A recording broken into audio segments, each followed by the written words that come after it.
Car जो है ये इनिशियली इस पोजीशन पर थी, फिर ये चल के ये कार इस पोजीशन पर पहुंच गई, तो चेंज ऑफ पोजीशन हुआ।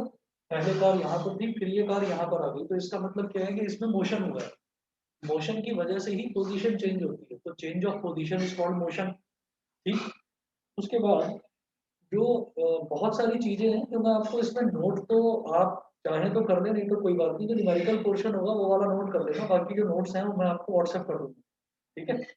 तो अब देखिएगा, इसके बाद मेरे को जो नेक्स्ट इसमें कॉन्सेप्ट देखना है वो है डिस्टेंस और डिस्प्लेसमेंट।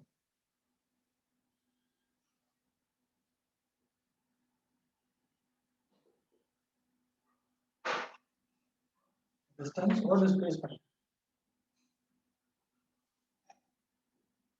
डिस्टेंस क्या होता है कि total length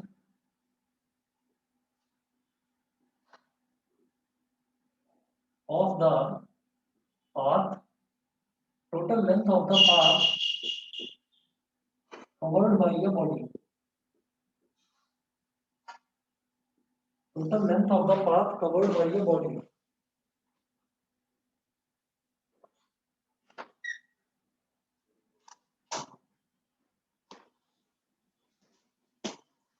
total length of the path covered by the body, इसको बोलते हैं हम डिस्टेंस, और इसकी जो एसआई यूनिट होती है,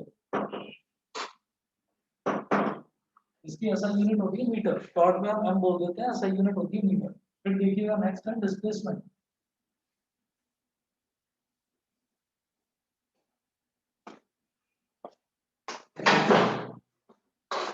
डिस्प्लेसमेंट है total length of the shortest path, total length of the shortest path between the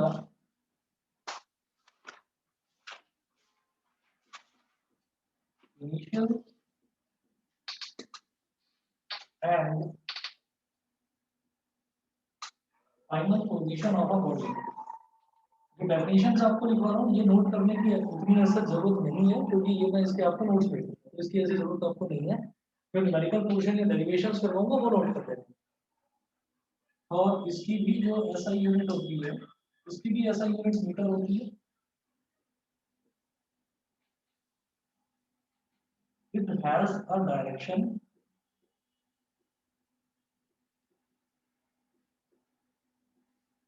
it has a direction, comma, so it is a vector quantity. It has a direction, so it is a vector quantity.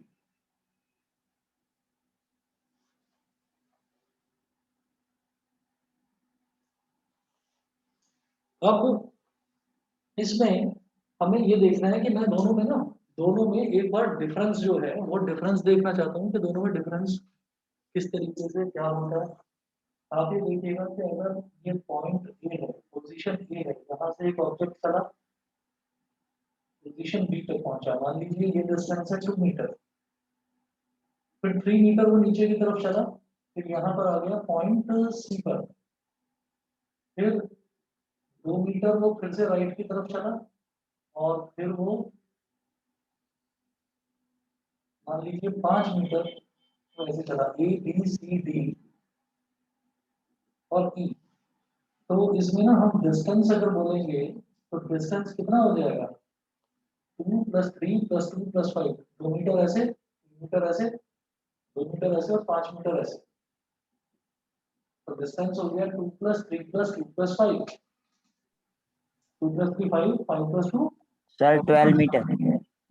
हाँ, तो distance हो गया 12 metre. और अगर ए जो यानी कि इस ऑब्जेक्ट की इनिशियल और ये ई है फाइनल पोजीशन, अगर इन दोनों को ऐसे ज्वाइन कर दिया जाए, अगर इन दोनों को ऐसे ज्वाइन कर दिया जाए और ये मेरे को दे रखा हो 8 मीटर, तो हम ये कहेंगे डिस्प्लेसमेंट।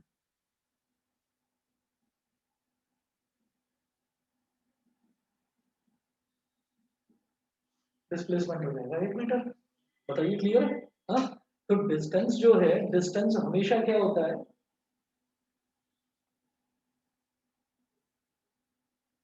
डिस्टेंस हमेशा होगा कि जो लेंथ है पूरे के पूरे पाथ की जो टोटल लेंथ है, टोटल लेंथ को अगर हम काउंट कर लें तो वो हमारा डिस्टेंस हो जाएगा। और इनिशियल पोजीशन और फाइनल पोजीशन के बीच में जो शॉर्टेस्ट स्ट्रेट लाइन डिस्टेंस होता है उसको हम डिस्प्लेसमेंट। डिस्प्लेसमेंट को मैं बोलता हूँ कि ये एक वेक्टर क्वांटिटी है, क्योंकि डिस्प्लेसमेंट की हमेशा डायरेक्शन दे रखी होती है।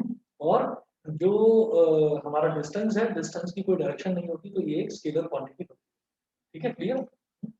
अच्छा, डिस्टेंस हो गया, डिस्प्लेसमेंट हो गया। इसके बाद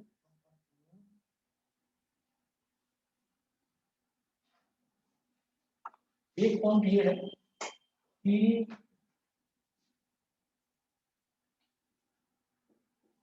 डिस्टेंस ऑफ एन ऑब्जेक्ट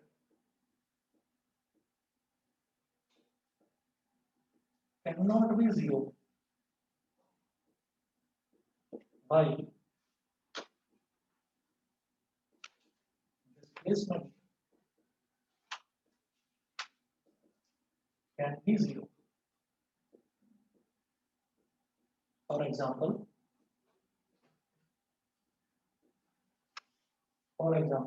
अगर मान लीजिए हम एक सर्कुलर पाथ में कंप्लीटिंग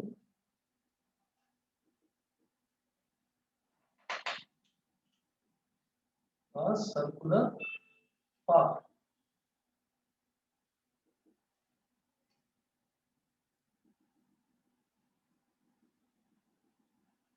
मान लीजिए ये हमारे पास एक सर्कुलर पाथ है। अगर इस सर्कुलर पाथ में हम ट्रैवल कर रहे हैं तो आप ये देखिएगा, सर्कुलर पाथ में अगर हम ट्रैवल कर रहे हैं तो मान लो मैंने इस पोजीशन से स्टार्ट करा, ये मेरा स्टार्टिंग पॉइंट है।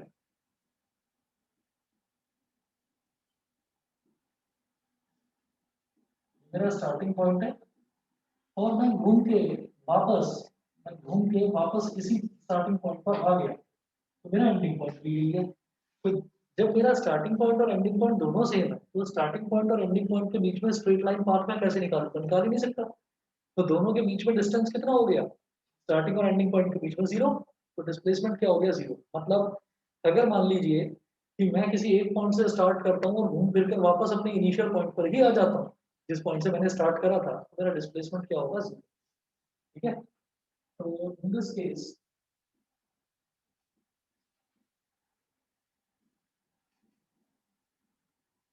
displacement is zero. In this case, displacement is zero.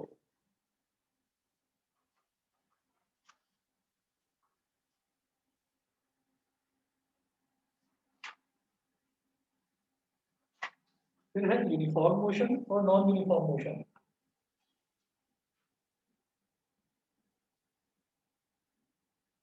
और बिल्कुल सीक्वेंशियली नोट्स बनाने की अभी जरूरत नहीं है, क्योंकि बिल्कुल लास्ट टाइम ही चल रहा है। आप में से बहुत बच्चों के एग्जाम्स चल रहे हैं, बहुत बच्चों के एग्जाम्स होने वाले हैं। तो बिल्कुल आपको सीक्वेंशियली नोट्स बनाने की जरूरत नहीं है। नोट्स आज ही रात को आपको इस चैप्टर के नोट्स में भेज दूँ, ठीक है, व्हाट्सएप कर दूंगा। तो वो नोट्स आप देख लेना। हाँ, जो मैं न्यूमेरिकल पार्ट अभी करवाऊंगा वो आप नोट कर लें। यूनिफॉर्म मोशन में हम ये कहते हैं कि when a body travels equal distances, when a body travels equal distances in equal intervals of time, when a body travels equal distances in equal intervals of time, comma, it is said to be moving in. It is said to be moving in uniform motion.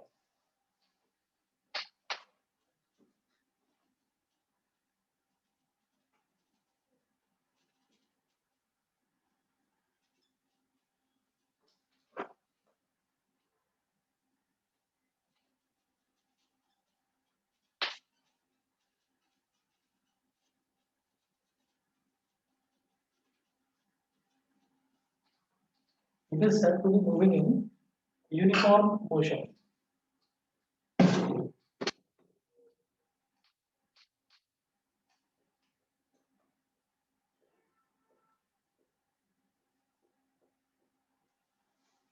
It is said to be moving in uniform motion. और फिर हम इसमें ना एक distance time graph बनाएंगे, मतलब distance के और टाइम के बीच में जो ग्राफ बनाते हैं वो ऐसे।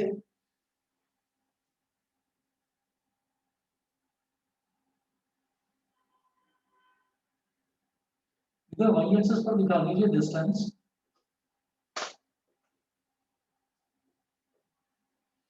और एक्स एक्सिस पर टाइम।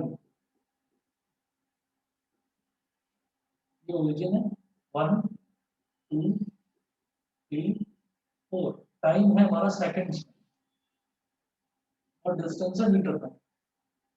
1 2 3 और 4। एक सेकंड में 1 मीटर चले हम, चलिए कितना ठीक है। तो अगले 1 सेकंड में भी अगर मैं अगला 1 मीटर चलता हूँ तब मैं कहूंगा कि वो यूनिफॉर्म मोशन है, नहीं तो मैं कहूंगा यूनिफॉर्म नहीं। ये इक्वल क्या है, equal distances in equal intervals of time. ठीक है, तो इक्वल इंटरवल्स क्या होगा, एक एक सेकंड। जैसे मान लो शुरुआत में 1 सेकंड में मैंने 1 मीटर डिस्टेंस ट्रेवल करा, तो जो अगला 1 सेकंड है यानी कि 1 से 2 वाला, उसमें भी मैं 1 मीटर ही आगे चलूँ। ये डॉट लगा दिया। फिर जो अगला 1 सेकंड है उसमें भी मैं अगला 1 मीटर ही आगे ट्रेवल करूँ। फिर जो अगला 1 सेकंड है उसमें भी मैं 1 ही मीटर ट्रेवल करूँ।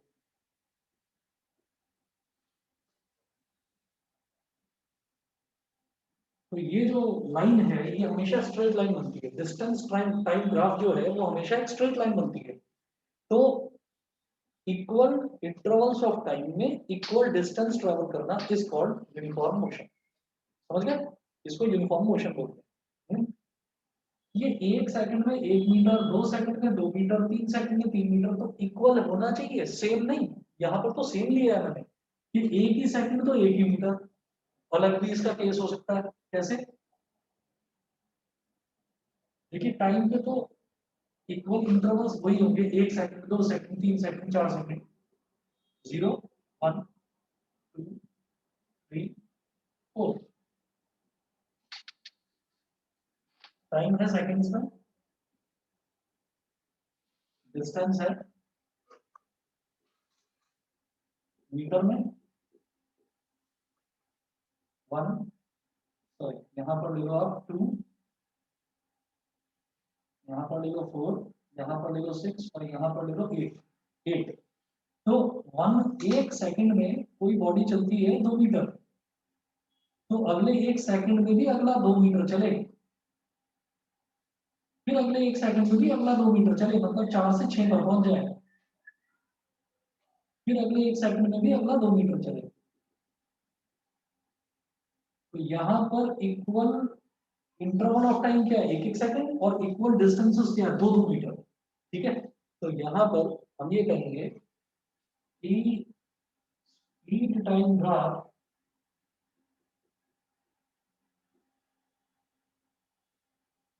ऑफ यूनिफॉर्म मोशन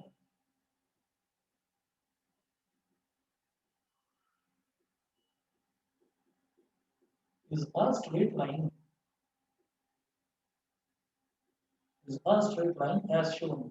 ये मैंने आपको एक्सप्लेन क्यों करा है, क्योंकि जो एक एक नंबर वाले क्वेश्चन है उसमें कई बार ना टाइम और स्पीड, टाइम और डिस्टेंस, मैंने गलत लिख दिया, स्पीड टाइम ग्राफ नहीं, distance time graph, distance time graph. कि डिस्टेंस और टाइम के बीच में कई बार ग्राफ बनाकर दे देते हैं ऐसा स्ट्रेट लाइन, तो आप बोलेंगे कि यूनिफॉर्म मोशन, यूनिफॉर्म मोशन। समझ गए, ठीक, क्लियर है। अब आप ये देखिएगा कि नॉन यूनिफॉर्म मोशन जो है वो जस्ट इसका ऑपोजिट होता है। Non uniform motion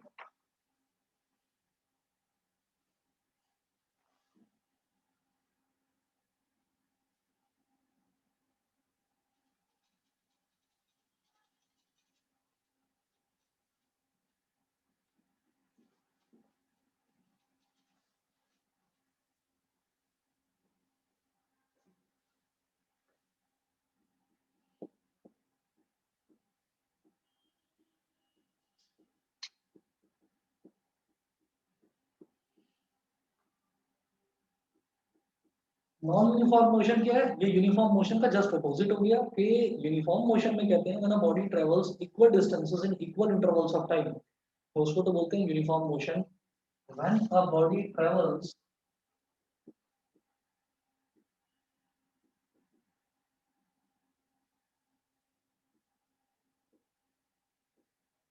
unequal distances in equal intervals of time,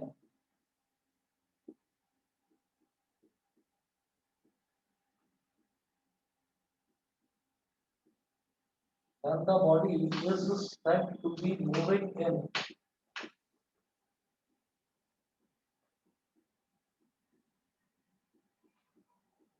non-uniform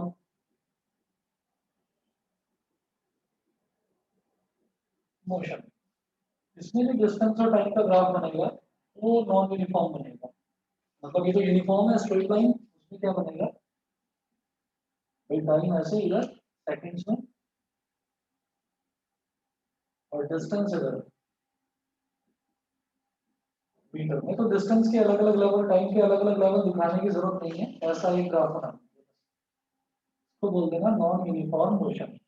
तो एमसीक्यूज में आपसे ये क्वेश्चन पूछा जा सकता है कि डिस्टेंस और टाइम के बीच में अगर वो ग्राफ बनाकर देंगे ना, अगर मान लीजिए उन्होंने ये ऐसे स्ट्रेट लाइन दे दी तो आप बोलेंगे ये यूनिफॉर्म मोशन है, और अगर मान लीजिए ऐसे कर्व लाइन दे दी तो आप बोलेंगे ये नॉन यूनिफॉर्म मोशन। क्लियर है? अच्छा जी। इसके बाद में जो नेक्स्ट है, नेक्स्ट मैं स्पीड के बारे में बात करता हूँ। तो जो स्पीड होती है, स्पीड का फॉर्मूला क्या होता है? डिस्टेंस अपॉन टाइम, ये स्पीड का फॉर्मूला हो गया। स्पीड के बाद में एक दूसरा टर्म इसमें पढ़ेंगे, average speed.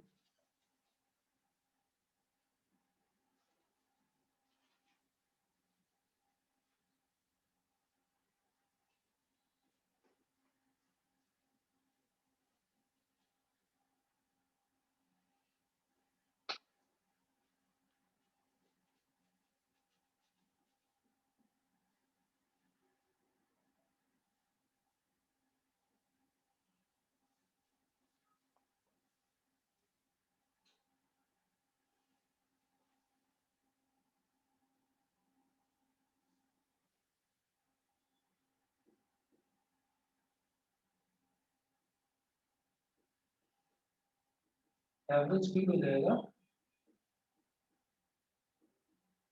Total distance travelled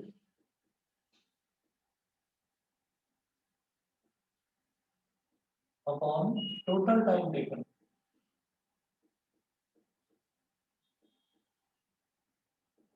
कई बार हम लोग क्या गलती कर देते हैं, मान लीजिए हमको कोई जर्नी है और जर्नी के दो पार्ट्स दे रखे हैं कि भाई मान लो 50 किलोमीटर है, तो हम पहला जो 25 किलोमीटर है वो तो जाते हैं हम 40 किलोमीटर पर आवर की स्पीड से, और दूसरा जो 25 किलोमीटर है वो हम जाते हैं 100 किलोमीटर पर आवर की स्पीड से। तो कई बार हम ये गलती कर देते हैं कि हम दोनों स्पीड्स को ऐड करके डिवाइड बाई टू कर देते हैं, हम एवरेज स्पीड निकाल देते हैं इस तरह से, वो गलत है। हम किसी टर्म का, हम किसी दो टर्म्स का एवरेज नहीं निकाल रहे, हम एवरेज स्पीड निकाल रहे हैं। तो उसके लिए मुझे दोनों ही केसेस के डिस्टेंस निकालने पड़ेंगे, टोटल डिस्टेंस और टोटल टाइम टेकन। ठीक है, स्पीड को ऐड करके डिवाइड बाय टू मत कर देना। ठीक, वो एवरेज वेलोसिटी के केस में किया जाता है। वेलोसिटी में आपको बाद में बताऊंगा वेलोसिटी क्या टर्म है।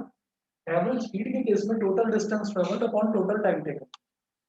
समझ में आ रहा है Dhruv, Divyanshi, Prajakta? Yes sir. Yes sir. ठीक है, चलिए जी। तो यस सर। ठीक है बेटा, ओके। उसके बाद में क्वेश्चन करवाता हूँ। A scooterist covers a distance of 3 kilometers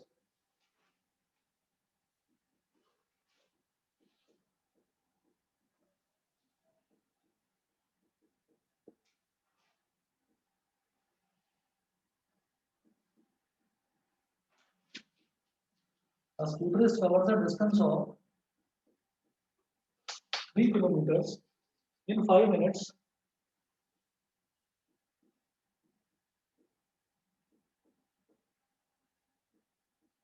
Three kilometers in 5 minutes. Calculate his speed in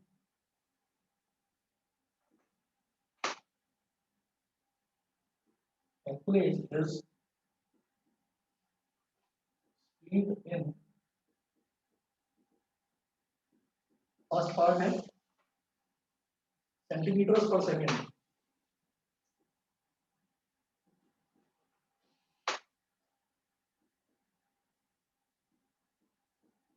centimetre पर सेकेंड, तो ब्रैकेट में मेंशन कर रहा हूँ cm ऑब्लिक s सेंटीमीटर पर सेकेंड। दूसरा मीटर्स पर second,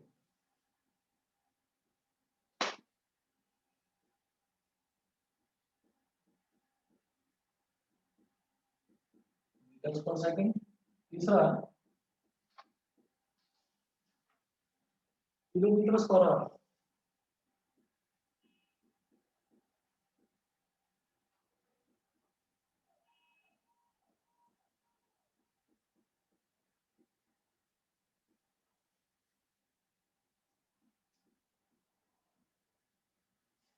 A scooter covers a distance of 3 kilometre, तो डिस्टेंस दे रखा है और टाइम दे रखा है। तो डिस्टेंस है 3 किलोमीटर और कितनी देर में कर रहा है, 5 मिनट में, 5 मिनट। तो फर्स्ट में ना सेंटीमीटर पर सेकंड है, यानी कि डिस्टेंस मेरा सेंटीमीटर में कैलकुलेट करना है मुझे और टाइम मुझे कैलकुलेट करना है सेकंड में, ठीक है। तो डिस्टेंस इक्वल टू 3 किलोमीटर है, किलोमीटर को मीटर में कन्वर्ट करने के लिए 1000 से मल्टीप्लाई कर देते हैं। तो अब जब किलोमीटर मीटर में कन्वर्ट हो गया तो 1000 से मल्टीप्लाई कर दिया, मतलब अब ये 3000 मेरे पास मीटर आ गया। मीटर को सेंटीमीटर में करने के लिए क्या करते हैं, 100 से मल्टीप्लाई, तो 100 कर दिया यहाँ पर मल्टीप्लाई। तो अब 1 2 3 4 5, तो 5 जीरो लग जाएंगे 3 के बाद, 3 1 2 3 4 5, 5 जीरो लग गए, कितना सेंटीमीटर, ये मेरा डिस्टेंस हो गया। फिर सेकंड, सेंटीमीटर पर सेकंड, यानी कि टाइम को निकालना है सेकंड में, तो टाइम कितना दे रखा है, 5 मिनट। तो 5 को 60 से मल्टीप्लाई कर दूंगा तो सेकंड में कन्वर्ट हो जाएगा, कितना हो गया, 300 second. Therefore speed is equal to distance upon time, distance है 3 के आगे 5 0 1 2 3 4 5 और टाइम है 300 सेकंड, तो 3 के आगे 2 0, 2 से 2 कैंसिल आउट हो गया, 3 1 3 1 2 3, ये हो जाएगा 1000। बेटा दिखाई दे रहा है ऑनलाइन वालों को,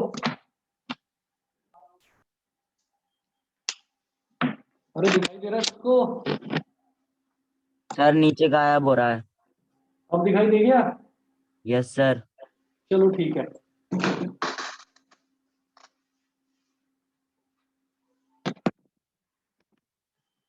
चलिए जी, तो ये मेरे पास कितना हो गया, 1000 सेंटीमीटर पर सेकंड, क्योंकि डिस्टेंस मेरा सेंटीमीटर में था और टाइम था सेकंड में, तो स्पीड आ गई सेंटीमीटर पर सेकंड में।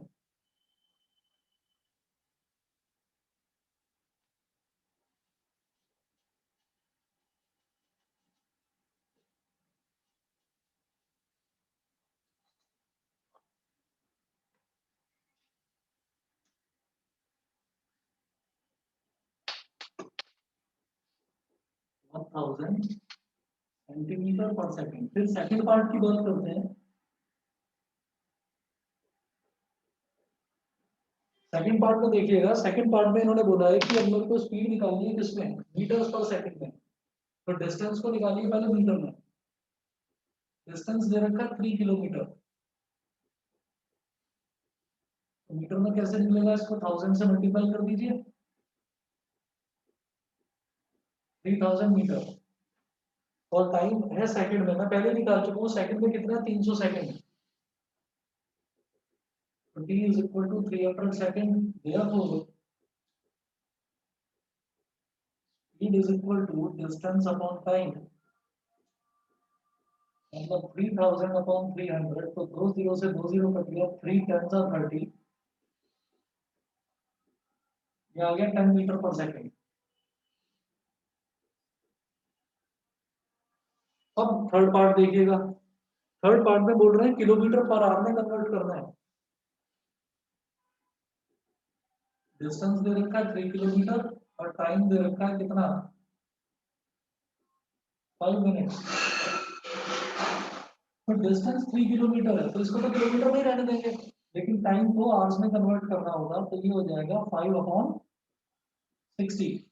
भाई मिनट से जस्ट बड़ी यूनिट क्या टाइम की, आवर है ना, तो उसको कैसे करेंगे, छोटे को बड़े में जब कन्वर्ट करते हो तो डिवाइड करते हैं, तो 5/60 कर दिया, 5/60 यार, speed is equal to distance upon time, मतलब distance divided by time, distance कितना 3 डिवाइड बाय टाइम कितना 5/60, 5 1 जा 5, 5 12 जा 60, 3 डिवाइडेड बाय 1/12, जब ये डिवाइड है तो मल्टीप्लाई में होकर रेसिप्रोकल हो जाएगा, 3 × 12 हो जाएगा, यानी कि 36 किलोमीटर पर आवर। क्लियर है दिव्यांशी, प्रोजेक्ट का ग्रुप बताओ। Yes, sir. Yes, sir. ठीक है, 1 मिनट रुकिए, मैं पानी पी कर आ रहा हूँ, बस 1 मिनट रुकिए। है वो ट्रेन फास्ट चली, जिसकी स्पीड कम है वो ट्रेन स्लो चली, ठीक है। तो हम ये करेंगे, सबसे पहले ट्रेन ए की अगर बात करें, ट्रेन ए की अगर बात करते हैं तो स्पीड कितनी होगी इसकी, डिस्टेंस अपॉन टाइम टेकन, हाँ डिस्टेंस कितना 120 और टाइम टेकन कितना 3 आवर्स, तो 340 यानी कि इसकी स्पीड हो गई 40 किलोमीटर पर आवर, ये हो गई स्पीड ट्रेन ए की। अब ट्रेन बी की स्पीड निकालिए, ट्रेन बी की स्पीड जो है वो भी डिस्टेंस अपॉन टाइम से निकलेगी, ये है 180 इन 4 आवर्स, 4 4 जा 16, 18 - 16 हो गया 2, 2 0 20, 4 5 जा 20, तो ये हो गया 45 किलोमीटर पर आवर।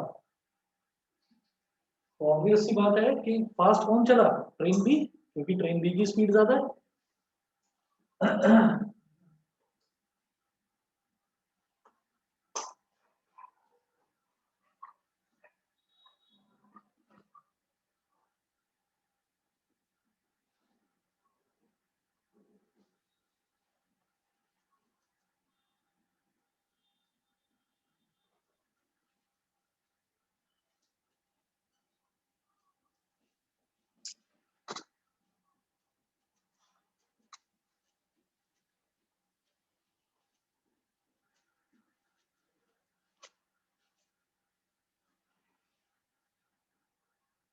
देखिएगा, हम ये कहेंगे since speed of train B is greater than speed of train A, so train B traveled faster. Train B traveled faster. अगला क्वेश्चन देखिएगा, a car travels 30 kilometers at a uniform speed of 40 kilometer per hour.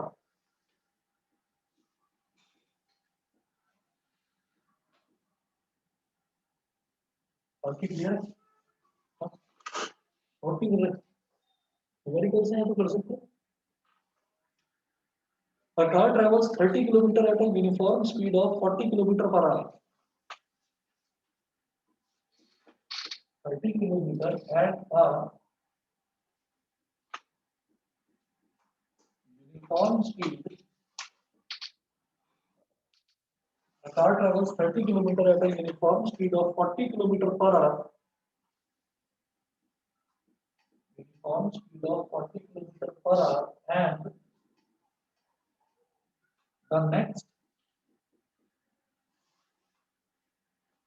the next 30 kilometer at a uniform speed. Huh? 30 kilometre है, 30 kilometre पर आ रहा है। Car travels 30 kilometer at a uniform speed, है ना, distance. At a uniform speed of 40 kilometer per hour, and the next 30 kilometer at a uniform speed of 20 kilometer per hour. At a uniform speed of 20 kilometer per hour. Full stop. Find its average speed. Find its average speed.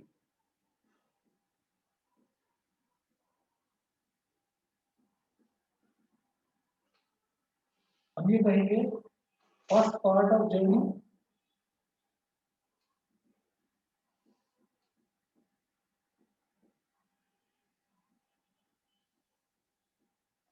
First part of journey, पहले part में जो distance है वो दे रखा है मुझे 30 kilometre, और speed यानी कि S1 ये मुझे दे रखी है 40 किलोमीटर पर आवर। ठीक है, उसके बाद देखिएगा कि यहाँ से मैं ये जानता हूँ कि speed is equal to distance upon time, speed is equal to distance upon time, तो टाइम क्या हो जाएगा, डिस्टेंस अपॉन स्पीड। तो हम ये बोलेंगे time t1 is equal to d1 upon s1। अब d1 कितना है 30 और s1 कितना है 40, तो 0 से 0 करके ये हो गया बेटा 3 अपॉन 4 आवर्स। फिर देखेंगे second part of journey,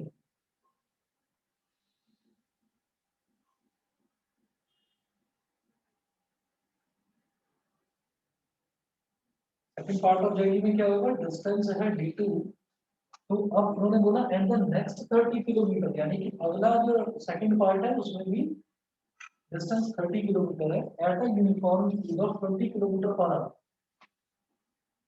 top speed दे रखी है 20 किलोमीटर पर आवर। तो सेकंड पार्ट ऑफ जर्नी के लिए टाइम कितना हो गया, उसको t2 बोल देंगे। t2 is equal to d2 upon s2। ठीक है, d2 कितना हो गया 30 और s2 कितना हो गया 20, 0 से 0 कर दिया, ये हो गया 3 upon 2 hours.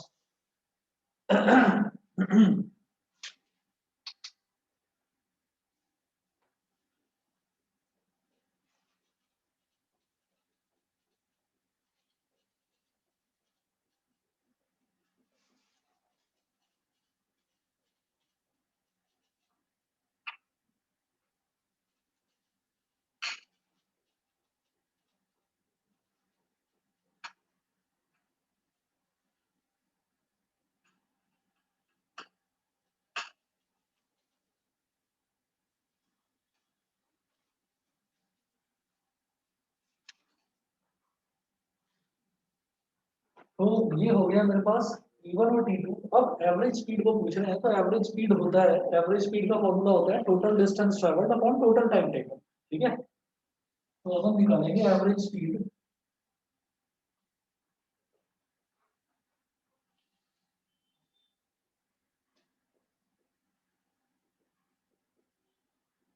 Average speed is equal to total distance upon total time.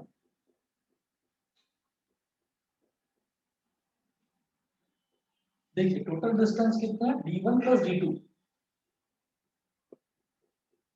d1 plus d2, और टोटल टाइम कितना t1 plus t2।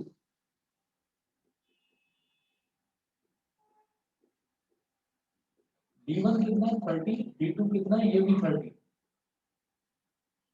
Divide by t1 plus t2, t1 plus t2 कितना है 3 upon 4 plus 3 upon 2, 3 upon 4 plus 3 upon 2, तो 30 plus 30 कितना हो गया 60, divide by 3 upon 4 plus 3 upon 2, तो दोनों का एलसीएम लेंगे तो क्या हो जाएगा 4, 4 1 जा 4, 1 into 3 3, प्लस 2 2 जा 4, 2 into 3 6, 60 डिवाइड बाई 3 प्लस 6 कितना हो गया 9 अपॉन 4, तो 60 मल्टीप्लाइड बाई 4 अपॉन 9, ये क्या हो जाएगा 3 3 जा 9 और 3 20 जा 60। ठीक है, तो ये हो गया 80 अपॉन 3 किलोमीटर पर आवर, ये हो गई एवरेज स्पीड। समझ गए, 80 अपॉन 3 किलोमीटर पर आवर। इसमें ज्यादातर लोग क्या गलती कर देते हैं कि पहले केस में 40 किलोमीटर पर आवर है, दूसरे में 20 किलोमीटर पर आवर है, एवरेज ही तो निकालना है 40 प्लस 20 अपॉन 2, और सीधा सीधा निकाल कर 30 किलोमीटर पर आवर कर देंगे, जो कि गलत है। ये आएगा 80 अपॉन 3 किलोमीटर पर आवर, जिसको अगर हम कैलकुलेट करेंगे तो ये वैल्यू आएगी 26.6 किलोमीटर पर आवर। ठीक है, चलिए जी, इसके बाद अगला क्वेश्चन देखेंगे। ऑन अ 120 किलोमीटर ट्रैक ये समझ में आ रहा है ध्रुव, दिव्यांशी, प्राजक्ता? Yes, sir. ठीक है, Yes, sir. ओके।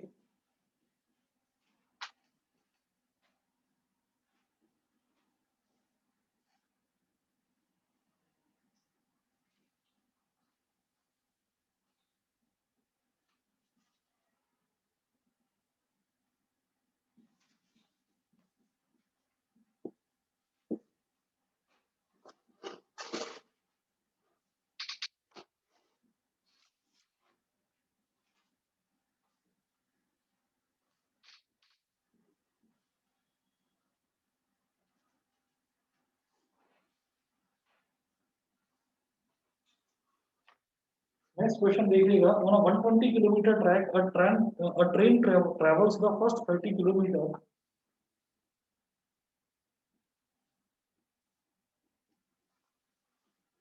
क्वेश्चन है on a 120 kilometre track, on a 120 kilometer track a train travels the first 30 kilometer, a train travels the first 30 kilometer, a train travels the first 30 kilometer at a uniform speed of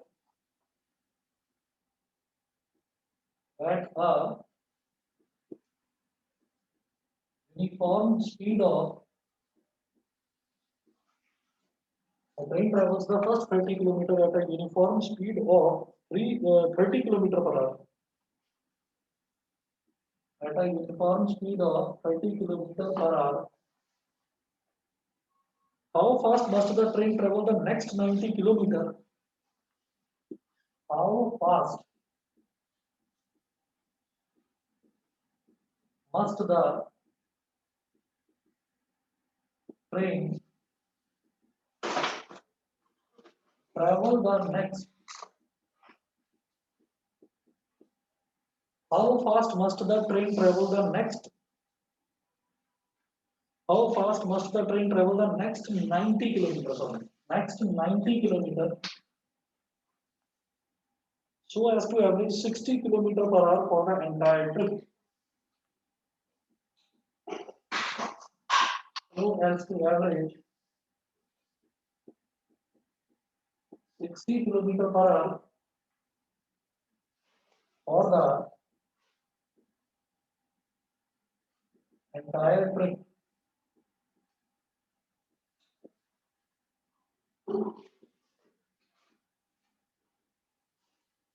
On a 120 kilometer track, a train travels the first 30 kilometer at a uniform speed of 30 kilometer per hour. ठीक है, तो हमें दो cases they रखे हैं यहाँ पर। 120 kilometre का पूरा ट्रैक है, उसमें पहला जो केस है, जर्नी का जो फर्स्ट पार्ट है, उसमें वो ट्रेन चलती है 30 किलोमीटर और सेकंड पार्ट में ट्रेन चलती है 90 किलोमीटर। दोनों पार्ट्स में स्पीड अलग अलग है और पूरी जर्नी की, पूरे 120 किलोमीटर की एक एवरेज स्पीड हमको दे रखी है कितना, 60 किलोमीटर पर आवर। तो मैं सबसे पहले लिखूंगा यहाँ first part of the journey,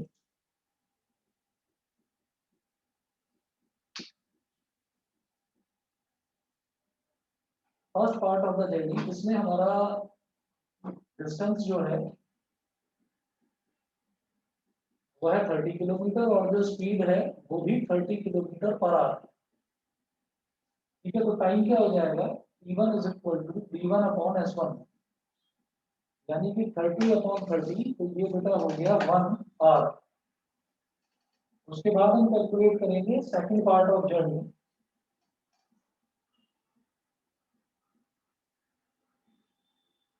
second part of journey में देखिए जो डिस्टेंस है वो है 90 किलोमीटर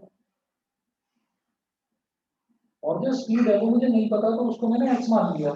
इसको मैंने x मान लिया, तो इसको मैं कह रहा हूँ से, ब्रैकेट में मैंने लिख दिया से। जब हम किसी चीज को मानते हैं, शुरुआत में लिखते हैं तो लेट लिख देते हैं, बाद में लिखते हैं तो से लिख देते हैं। ठीक है, तो ये मेरे को कैलकुलेट करना है। उन्होंने बोला ना how fast must the train travel the next 90 kilometre, मतलब जो सेकंड पार्ट है जर्नी का 90 किलोमीटर, ट्रेन कितना फास्ट चले कि पूरी जर्नी की जो एवरेज स्पीड है वो 60 किलोमीटर पर आवर आ जाए।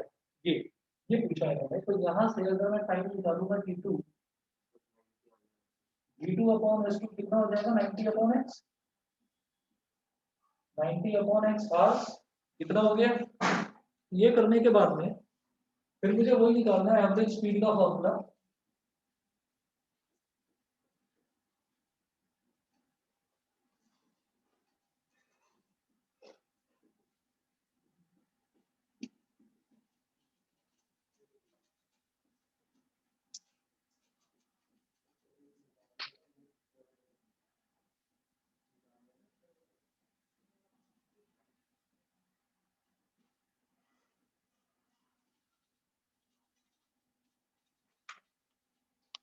तो एवरेज स्पीड कितनी दे रखी है। एवरेज स्पीड दे रखी है बेटा 60 kilometre per our.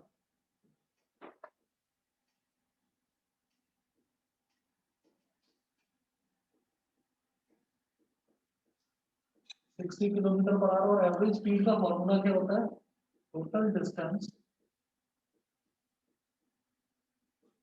Upon total time taken is equal to 60। Total distance कितना हो जाएगा बेटा d1 plus d2 divide by total time कितना t1 plus t2 is equal to 60। d1 plus d2 कितना है 30 प्लस 90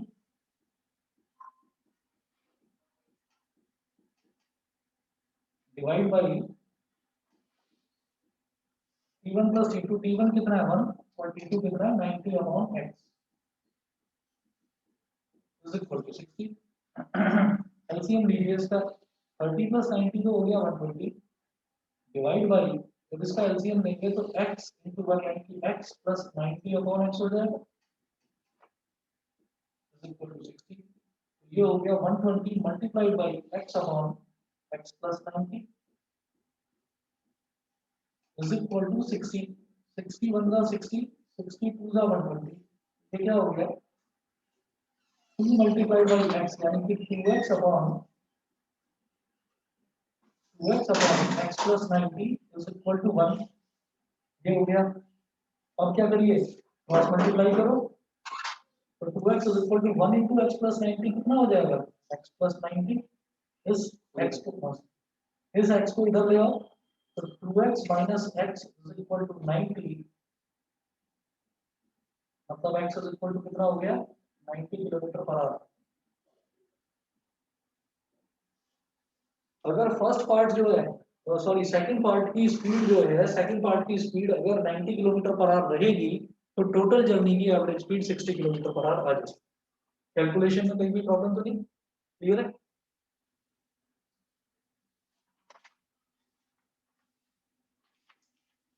बताइए जी क्लियर है Dhruv Divyanshi Prajakta yes sir. Yes, sir. ठीक है। बस तो बेटा आज इतना ही कर लीजिए और आप लोग तैयार रहिएगा हो सकता है